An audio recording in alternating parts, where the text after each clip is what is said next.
সবার শীর্ষে খেলাযোগ আছে, ছিল এবং ভবিষ্যতেও সবার শীর্ষে থাকবে খেলাযোগ।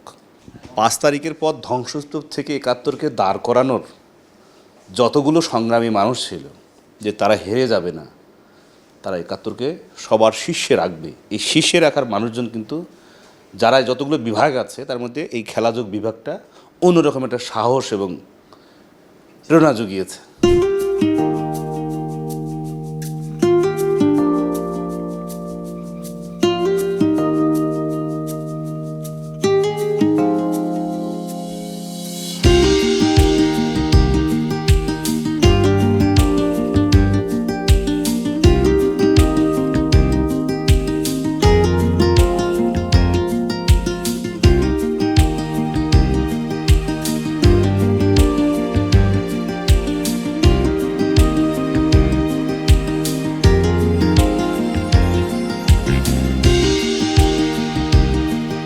একাত্তরকে সামনে রাখার জন্য, সবার চাইতে উপরে রাখার জন্য এই খেলাযোগের কাছে 71 দর্শকদের প্রত্যাশা পূরণে আগামী দিনে নিশ্চয়ই আরও যে কোনো সময়ের তুলনায় আরও ভালো ভূমিকা এবং কার্যকর ভূমিকা, বিশেষ করে আপনাদের যে ধরনের পেশাদারিত্ব আছে সেটাকে ধরে রেখে যদি আমরা সামনের দিকে আগাতে চাই, এগিয়ে যেতে চাই, তাহলে এই টিমের যিনি প্রধান থাকবেন তার নেতৃত্বে, তার নির্দেশনা, তার পথনকশা এটা বাস্তবায়ন করার দায়িত্ব কিন্তু প্রত্যেকটা সদস্যের। কারণ আমরা কেউ হয়তো সিনিয়র, কেউ জুনিয়র, কেউ মধ্যম সারিতে কাজ করি, প্রত্যেকেই যদি এই নির্দেশনাটা ফলো করেন তাহলেই দেখবেন যে টিম দাঁড়িয়ে যাবে 71 টেলিভিশনের মধ্যেই, সেটা আরেকটা আইডল হিসেবে দাঁড়াবে যে না, ওনারা ওনাদের পেশাদারিত্ব বজায় রাখেন, ওনাদের চেন অফ কমান্ড ওনারা ঠিক রাখেন।